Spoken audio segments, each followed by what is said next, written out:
মুহাম্মদুর রাসূলুল্লাহ সাল্লাল্লাহু আলাইহি ওয়াসাল্লাম হিজরত করে গেছেন মদিনায়। শুরু দুইটা বাচ্চা হুজুর আকরাম সাল্লাল্লাহু আলাইহি ওয়াসাল্লামের সামনে আসছে, আয়েশা সাক্ষাৎ করছে, সালাম দিছে। সালাম দিয়ে হুজুরের কাছে বসে, হুজুর বাড়ি কই?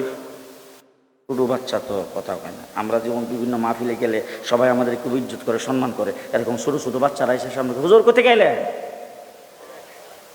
ঠিক না? আল্লাহ নবীর জিজ্ঞেস করতেছে হুজুর বাড়ি কো? আল্লাহ নবীকে বাড়ি মক্কা। তো মক্কা থেকে মদিনায় কি লেগে আইলেন? ছোটো বাচ্চা তো। রাসূল সাল্লাল্লাহু আলাইহি ওয়াসাল্লাম কে মক্কার মানুষ আমার উপর নির্যাতন করছে, তোমাদের মদিনার মানুষ আমাকে মহব্বত করছে, আশ্রয় দিছে, জায়গা দিছে, এই জন্য আমি মদিনায় আসছি। হঠাৎ করে বাচ্চাগুলি জিজ্ঞেস করে, হুজুর আপনাকে যে মক্কায় নির্যাতন করছিল তাদের মধ্যে সবচাইতে বেশি নির্যাতন কেডা করছে?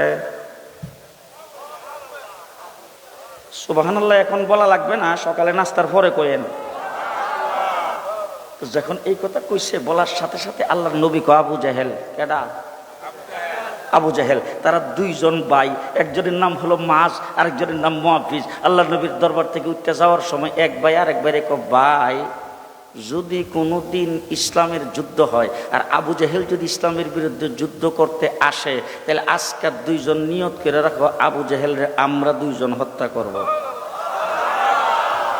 কিছুদিন পরেই যখন বদরের যুদ্ধের ঘোষণা হয়েছে, দুই ভাই দৌড়ে মার কাছে গেছে, যাইয়া দেখে মা ঘরের ভিতরে বৈশা বিলাপ করে কাঁদতেছে। তো মারে যাই জিজ্ঞেস করছেন, মা তুমি এইভাবে কাঁদতেছো কেন? বলে, বাবা রে, তোর বাবা তো আজকে দুনিয়াতে নাই, যদি তোর বাবা দুনিয়াতে থাকতো তাহলে আল্লাহর নবী যুদ্ধের ময়দানে যাবে, আবু জাহেল যুদ্ধ করার জন্য আসতেছে, কাফেরদের সঙ্গে যুদ্ধ হবে, আমি যুদ্ধের ময়দানে তোর বাবারে পাঠাইয়া হাসরের ময়দানে আমি মুজাহিদের স্ত্রী হিসাবে উঠতে পারতাম, কিন্তু তোর বাবা তো দুনিয়াতে নাই। আর তোরা শুধু বাচ্চা, তোরা যদি নওজোয়ান হইতে তোদেরকেও তো যুদ্ধের ময়দানে পাঠাইয়া আমি হাসরের ময়দানে মুজাহিদের মা হিসাবে উঠতে পারতাম। আহা, তোরাও তো নওজোয়ান না, আমি কি দিয়ে যুদ্ধের ময়দানে সাহায্য করব?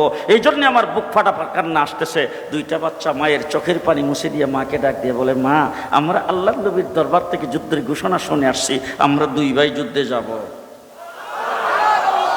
মা ডাক দিয়ে বলতেছেন, বাবা কও কি, তোমরা দুই ভাই ছোটো বাচ্চা, এই ছোটো বাচ্চা তো যুদ্ধের ময়দানে কোনো কাজ করতে পারে না, বাবা তোমরা যাই এত যুদ্ধের ময়দানে মানুষের ঠেঙ্গের শিবার মধ্যে পড়ে থাকবা, তোমরা যুদ্ধের ময়দানে যাইতে পারবা না। বাচ্চা দুইটা ওইটা মা আমরা বয়সে ছুডু, দেখতে ছুডু, কিন্তু আমার আল্লাহ কি ছুডু?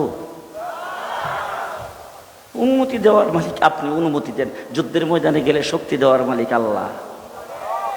এই কথা কইছে, মা খুশি হয়ে তাদের দুইজনকে বিদায় করে দিছে। আল্লাহ নবীর দরবারে মসজিদে নবীর সামনে যখন গেছে, দেখে যে কানা খোরা আতুল লোলা সুডু বাচ্চারা লাফাইতে লাফাইতে যুদ্ধের ময়দানে যাওয়ার জন্য সেখানে যে উপস্থিত হয়েছে।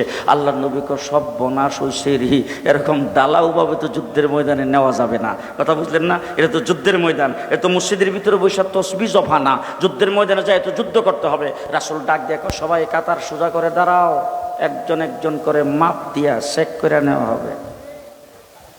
যেই রাসূলের কথা কইছে, এক ভাই আর এক ভাই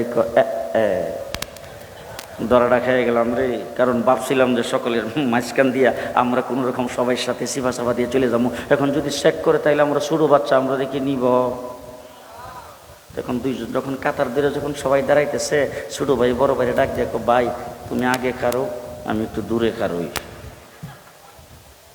দুইজন কাতারের দুই পাশে দাঁড়াইছে। আল্লাহ নবী চেক করতে করতে একটু সামনের দিকে যায়, দেখে 10 বছরের একটা বাচ্চা।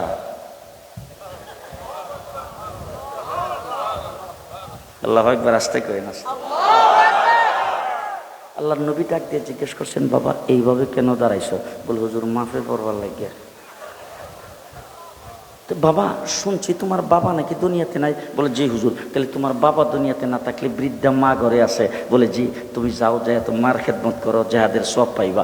বাচ্চাটা চোখের পানি ছেড়ে দেখো, হুজুর মা এই হালাত কাঁদতে ছিল, মার কাছ থেকে আমরা বিদায় নিয়ে আসছি, মা আমাকে বিদায় দিছেন। আল্লাহ নবী ডাক দেখো, তোমার মা তোমাকে যুদ্ধে যাওয়ার জন্য বিদায় দিছে?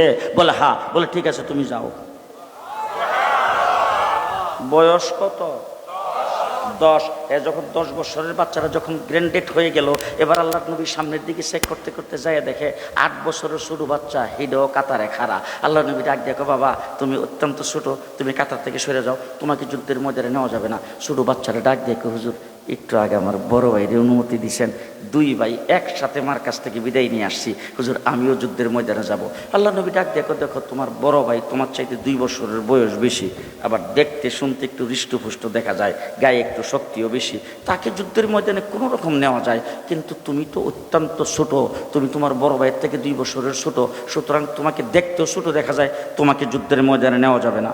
বাচ্চারা ডাক দেখো, হুজুর বড় ভাই 2 বছরের বয়স বেশি আর দেখতে শুনতে একটু স্বাস্থ্যবান, এই জন্য যদি ভাই অনুমতি পায় থাকে তো হুজুর একটু মেহরবানি করে আমার একটা প্রস্তাব রাখবেন কিনা। বলে কি প্রস্তাব?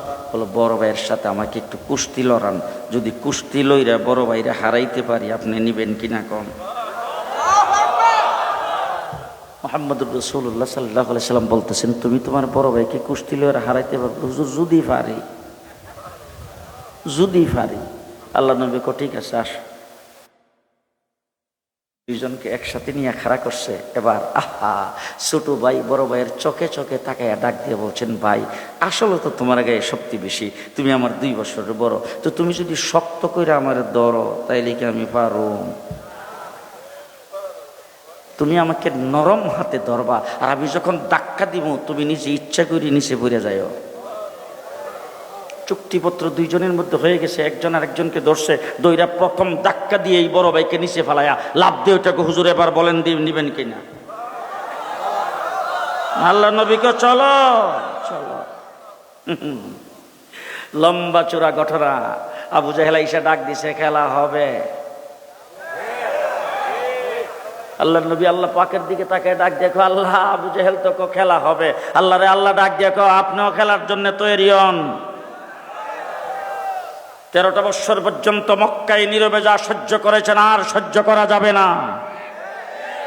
এবার রাসূল সাল্লাল্লাহু আলাইহি সাল্লাম 313 জন নিয়ে যুদ্ধের ময়দানে গেছে।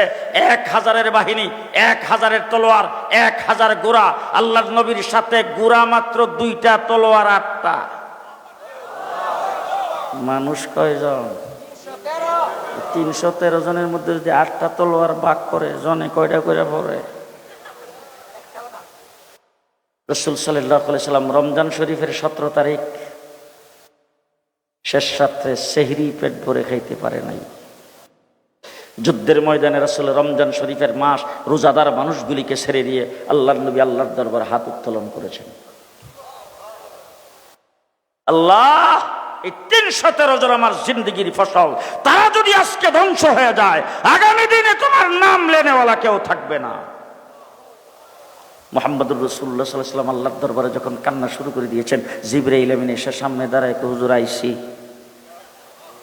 আল্লাহ নবী ডাক দিয়ে আইসো না পাঠাইছে? বলে পাঠাইছে, দেখি তো আইসি। বলে কি দিয়া পাঠাইছে? বলে আল্লাহ পাক আজকে কোনো উহি দেয় নাই, কোনো প্রকার আয়াত নাজিল করে নাই, কোরআন শরীফের কোনো আয়াত দিয়ে পাঠায় নাই। আল্লাহ সর্বপ্রথম আমারে ডাক দিয়ে কইছে, যুদ্ধের পোশাক পর। আহা, জিবরাইল আমিন আল্লাহকে ডাক দিয়ে বলেছেন, আল্লাহ যুদ্ধের পোশাক পরা মানুষের কাজ, ফেরেশতাদের কাম না। ফেরেশতাদেরকে তুমি যুদ্ধ করার জন্য বানাও নাই, মানুষকে যুদ্ধ করার জন্য বানাইছো। আল্লাহ ডাক দিয়ে বলেন, তোর কাম না যুদ্ধ করা, কিন্তু আজকে করা লাগবে। জিবরাইল আমিন হুজুর আকরাম সাল্লাল্লাহু আলাইহি ওয়াসাল্লামকে ডাক দিয়ে, হুজুর 3000 সাথে লইছি আর 5000 ওই সাহেব প্রতাপের এখানে আছে। সাহেব প্রতাপ না কইলে আপনারা বুঝতেন না। 5000 ওয়াইটিং এ আছে, 3000 সাথে আছে। আল্লাহর নবী কোন নাম? মুহাম্মদুর রাসূলুল্লাহ সাল্লাল্লাহু আলাইহি সাল্লাম 313 জন যুদ্ধের ময়দানে ছাড়ছেন। প্রচন্ড বেগে যুদ্ধ চলছে। হযরত আব্দুর রহমান ইবনে আউফ নাম তো জীবনে শুনছেন না বোধহয়? জি। আচ্ছা, আমি যে কথাগুলি বলতেছি আপনাদেরকে, এটা তো ইত্তেফাক পত্রিকার বিবৃতি, জনকণ্ঠের নিউজ। আল্লাহ, বুখারী শরীফ, বুখারী শরীফ। হযরত আব্দুর রহমান ইবনে আউফ দূর থেকে দেখে একটা উঁচা জায়গার উঁচা ঘোড়ার উপরে বৈশা আবু জাহেল বড় বড় হাক ডাক দিয়া যুদ্ধ পরিচালনা করতেছে। এইখানে মনে মনে ভাবতেছে, যদি সুযোগ পাই। হযরত আব্দুর রহমান ইবনে আউফ মনে মনে কি ভাবতেছে? যদি সুযোগ পাই। তবে আবু জাহেল যেহেতু 1000-এর বাহিনীর সেনাপতি, তার কি বডিগার্ড নাই? হ্যাঁ, তা আমি একা যদি তার উপর আক্রমণ করি, বডিগার্ড আমার ছেড়ে দিব? সুতরাং আক্রমণ করার জন্য শক্তিশালী কয়েকজন মুজাহিদ পাশে নিয়ে একসাথে হয়ে আক্রমণ করতে হবে। এই জন্য উনি ডাইনে বামে তাকাইছে, শক্তিশালী কাউরে দেখে কিনা ইশারা দিয়ে ওনার সঙ্গে দলটা বাড়ি করবে। এমন সময় দেখে দৌড় দিয়া দুইটা বাচ্চা এসে ওনার সামনে দাঁড়ায়া ওনার চোখে চোখে তাকায়, চাচা আবু জেহেল সাহেব রে চিনেন? হযরতে আব্দুর রহমান ইবনে আউফ ডাক দিয়ে কব, বাবা আবু জেহেল দিয়ে তোমরা কি করবে? বলে চাচা যদি চিনেন তাইলে আমাদেরকে একটু দেখাই দিয়েন, আমরা বাড়ির থেকে দুইটা নিয়ত করে আইছি। কয়টা নিয়ত? দুইটা। এক নম্বর নিয়ত হইল আজকা আমরা দুই ভাই আবু জেহেলকে জাহান্নামে পৌঁছাবো, এক নম্বর। আর যদি এইটা আল্লাহ পাক আমাদের দ্বারা কবুল না করে, দুই নম্বর নিয়ত করে আসছি আমরা দুই ভাই আজকে জান্নাতে প্রবেশ করব। বাস, হয়তো আবু জেহেল জাহান্নামে যাবে, নাইলে আমরা দুইজন জান্নাতে। দুইটা নিয়ত করে আসছি। হযরত আব্দুর রহমান ইবনে আউফ, বুখারী শরীফে আসছে, আব্দুর রহমান ইবনে আউফ আঙ্গুলের ইশারায় দেখাইছে, ও যে দেখা যায় এইটাই আবু জেহেল। দেখাইতে দেরি হয়েছে, বাস পাখির মতো দুইটা বাচ্চা আবু জেহেলের উপরে ঝাঁপাইয়ে পড়তে দেরি হয়নি। এবার দুই ভাই যে আক্রমণ করছে, মারব গার, কোন গার ছিলেন তো, গারে মারবে। এখন ওই শুরু তো বাচ্চা আবু জেহেল উষা গোড়ার উপরে বসা, আবু জেহেল মানুষটাও কিছু উষা ছিল, তো এখন ওই তলোয়ার দিয়া লাগাল পায় না। এক ভাই আরেক বাইরে ডাক দেখো, ভাই এইভাবে ফালান যাইতো না, ঘোড়ার ফাউডে কেটে দে। বুঝে না, এইভাবে ফালান যাইব না, ঘোড়ার ফাউডি কেটে দে। দিছে গোড়ার ফাও কেটটা, আবু জাহেল গোড়া সহ নিচে পড়ে গেছে। উপর চুপুরি কোবানি, উপর চুপুরি আক্রমণ দুই ভাই শুরু করেছেন। হযরত আব্দুল্লাহ ইবনে মাসউদ দূর থেকে দেখা দৌড়ে এসে বুকের উপর সোয়ার হয়ে কেল্লাটা কেটে নিয়েছেন। কাকে বলে আশিকে রাসূল? কাকে বলে আশিকে রাসূল? দুই ভাইয়ের এক ভাই আবু জাহেলের ছেলে আকরামা, আবু জাহেলের বডিগার্ড, তখন ইসলাম কবুল করে নাই, পরবর্তীতে সে ইসলাম কবুল করেছে। আকরামা এসে পেছন দিক থেকে আক্রমণ করেছেন। এক ভাইয়ের হাতটা পুরাটা কেটে গেছে, সামান্য একটু চামড়া লেগে আছে। আবু জাহেলকে হত্যা করার পরে যখন সামনের দিকে যুদ্ধ করার জন্য দৌড় দিয়েছে, তখন দেখে হাতটা নিচের দিকে লড়লড় করে। এটার জন্য দৌড় দিয়ে যুদ্ধের ময়দানে অসুবিধা হয়, এর জন্য নিজের হাতটাকে নিজের পায়ের নিচে রেখে টান দিয়ে ছিঁড়ে ফেলে যুদ্ধের ময়দানে রওনা হয়।